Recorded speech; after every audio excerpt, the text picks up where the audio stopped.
Hello दोस्तों, एक बार फिर से आप सभी का हमारे YouTube चैनल HSC टिप्स में स्वागत है। दोस्तों, आज के वीडियो में हम आपसे बात करने वाले हैं HSC ऑडिट के बारे में। इस वीडियो के माध्यम से हम जानेंगे ऑडिट क्या होता है, फिर हम आपसे बात करेंगे ऑब्जेक्टिव ऑफ ऑडिट के बारे में कि ऑडिट का ऑब्जेक्टिव क्या होता है। देन आफ्टर हम आपसे बात करेंगे सोर्सेस ऑफ एविडेंस के बारे में कि जो ऑडिटर होता है उसको इन्फॉर्मेशन कहाँ कहाँ से मिलती है, क्या क्या सोर्सेस होते हैं, तो उस चीज़ को इसमें हम कवर करेंगे।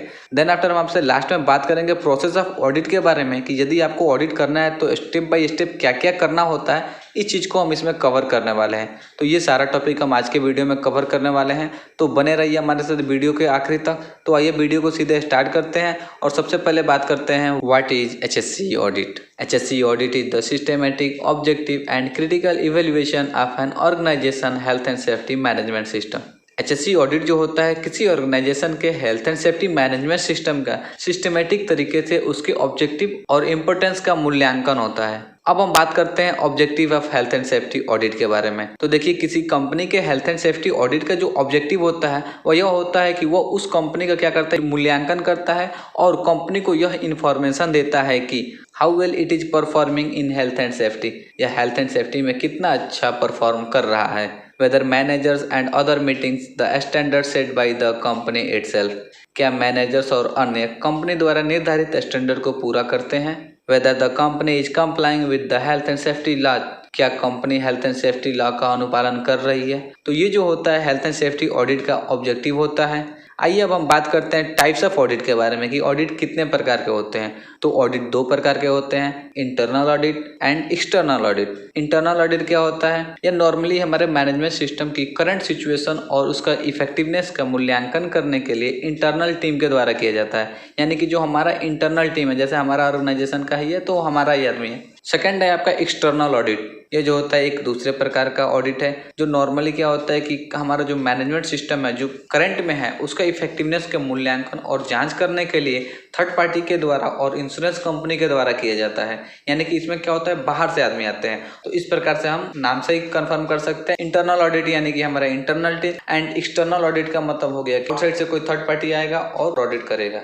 अब हम आपसे बात करते हैं सोर्सेज ऑफ एविडेंस के बारे में, यानी कि एविडेंस क्या क्या है, क्या क्या सोर्सेस है, क्या क्या इन्फॉर्मेशन है जो कि एक ऑडिटर देखता है। ठीक है, अब यहाँ पे ध्यान दीजिएगा, एक ऑडिटर जो होता है ऑडिट के दौरान 3 मेथड्स को फॉलो करता है। यानी कि 3 मेथड के द्वारा वो क्या करता है, एक्चुअल इन्फॉर्मेशन को इकट्ठा करता है। जिसमें कि आपका पहला जो होता है मेथड डॉक्यूमेंट्स एंड रिकॉर्ड्स, वो डॉक्यूमेंट्स एंड रिकॉर्ड्स को रेफर करता है और इसके द्वारा इन्फॉर्मेशन को इकट्ठा करता है। अब जो भी हमारा डॉक्यूमेंट्स है इसमें जांच होता है, जैसे कि हमारा HSC पॉलिसी हो गया, मेथड स्टेटमेंट्स हो गए, SOPs हो गए यानी standard operating procedures, training records हो गया, मेंटेनेंस रिकॉर्ड्स हो गया, इंस्पेक्शन रिकॉर्ड्स हो गया, रिस्क असेसमेंट हो गया, इंसिडेंट रिकॉर्ड्स हो गया, सिविल क्लेम्स रिकॉर्ड्स हो गया, एक्सीडेंट इन्वेस्टिगेशन रिपोर्ट्स हो गया, स्टैट्यूटरी एग्जामिनेशन रिकॉर्ड हो गया। यदि और भी कोई डॉक्यूमेंट्स हैं तो वो सारे इसमें कंसाइडर किए जाते हैं। देन आफ्टर जो सेकंड है उसमें इंटरव्यूज। इसमें इंटरव्यूज में क्या होता है कि इसमें हमारे वर्कर्स है या फिर मैनेजमेंट से कोई भी वो इंटरव्यूअर जो है क्वेश्चन पूछ सकता है। तो इंटरव्यू के द्वारा भी जो हमारा ऑडिटर होगा इसमें से क्या करता है, इन्फॉर्मेशन को इकट्ठा करता है।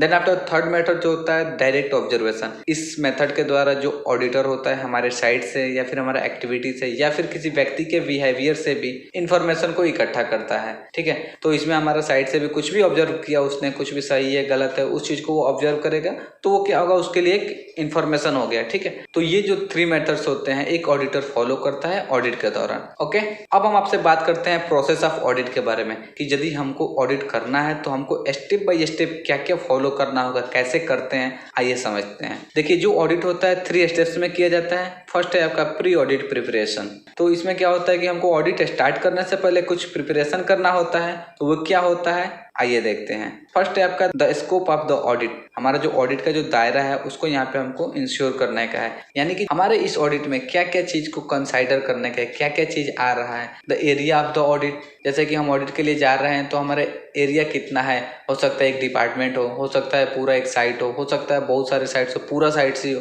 तो इस चीज को भी यहाँ पे कंसाइडर किया जाता है। Then the extent of the audit, हमारा जो ऑडिट है उसका टाइम लिमिट क्या है। हम जा रहे हैं ऑडिट करने के लिए तो एक प्लानिंग करना होगा ना कि कितना दिन तक हो सकता है, या फिर कोई एक लिमिट टाइमिंग होगा कि हमको इतना से इतना दिन तक ही ऑडिट करने का है। देन नेक्स्ट है आपका हु विल बी रिक्वायर्ड। इसमें हमको किसकी जरूरत होगी। मान लीजिए जो ऑडिटर आता है, ऑडिटर्स को उनके विजिटिंग के दौरान उनके साथ किसी को रहने की आवश्यकता होगी और इन्फॉर्मेशन इकट्ठा करने के लिए मैनेजर और वर्कर की भी आवश्यकता हो सकती है। तो इस चीज को यहाँ पे कंसिडर किया जाता है। देन आफ्टर हमारा इन्फॉर्मेशन गैदरिंग, ये तो एक कॉमन प्रैक्टिस हो जाता है ऑडिटर्स के लिए कि जो भी हमारा रिलेवेंट डॉक्यूमेंट्स है उसका कॉपी जो पहले भी मांग सकता है और इस आधार पे क्या करेगा कि वो प्रिपेयर करके ही ऑडिट करने के लिए आता है। ठीक है, तो यहाँ पे हमको पहले से ही प्रिपेयर करके ही ऑडिट करने के लिए जाने का है। अब हम बात करते हैं सेकंड स्टेप की, यानी कि इसमें हम बात करेंगे ड्यूरिंग द ऑडिट के बारे में, यानी कि ऑडिट के दौरान हमें क्या करना चाहिए। तो जो ऑडिटर होता है वो यहाँ पे क्या करता है, 3 मेथड्स को फॉलो करता है जिससे कि फैक्चुअल इन्फॉर्मेशन को इकट्ठा कर सके, जिसमें कि हमारा रेफरेंस टू पेपर वर्क हो गया, इंटरव्यूज हो गया और डायरेक्ट ऑब्जर्वेशन हो गया। तो जो हमारे डॉक्यूमेंट्स और रिकॉर्ड्स होते हैं वो यहाँ पे यह इंडिकेट करता है कि यहाँ पे क्या हो रहा है या फिर किसी विशेष पर्टिकुलर इशू के लिए यहाँ पे क्या होना चाहिए। तो इससे क्या करता है जो ऑडिटर होता है, पहले क्या करेगा, इन्फॉर्मेशन कलेक्ट कर लेगा। सेकंड में इंटरव्यूज में क्या होता है कि वर्कर्स या मैनेजर से कोई भी प्रश्न पूछ सकता है, किसी भी टॉपिक पे वो बात कर सकता है। थर्ड डायरेक्ट ऑब्जर्वेशन, चाहे वो हमारा वर्क प्लेस से ले या फिर किसी इक्विपमेंट से ले या फिर किसी एक्टिविटीज से ले या फिर किसी व्यक्ति के बिहेवियर से ले। तो ये 3 मेथड्स के द्वारा जो हमारा ऑडिटर है वो क्या करेगा, यहाँ पे हमको इन्फॉर्मेशन को इकट्ठा करेगा। ठीक है, या फिर आप ऑडिट के लिए जा रहे हैं तो आपको भी इन्हीं 3 स्टेप्स को फॉलो करते हुए इन्फॉर्मेशन को इकट्ठा करना है। अब हम आपसे बात करते हैं third step at the end of the audit के बारे में, यानी कि ऑडिट के आखिरी में क्या होता है। तो ऑडिट के आखिरी में सिंपली जो हमारा ऑडिटर होता है या फिर आप ऑडिटर हैं तो सिंपली जो मैनेजमेंट टीम है या फिर जो ऑडिटेड टीम है उसको वर्बली फीडबैक देना है कि आपके ऑर्गेनाइजेशन में ये ऐसा चल रहा था, ये प्रॉब्लम था, ये सही प्रैक्टिस था। तो इन सब चीज़ों को वर्बली फीडबैक देने का है। देन आफ्टर उसके बाद एक रिटन प्रेजेंटेशन भी प्रस्तुत किया जाता है जिसमें उस कंपनी को रिकमेंड किया जाता है, सजेस्ट किया जाता है कि आपके ऑर्गेनाइजेशन में इन चीज़ों को फॉलो किया जाना चाहिए और इसके लिए एक लिमिटेशन भी दिया जाता है कि हमको इतने दिन के अंदर इतने टाइम स्केल में इसको पूरा भी करने का है।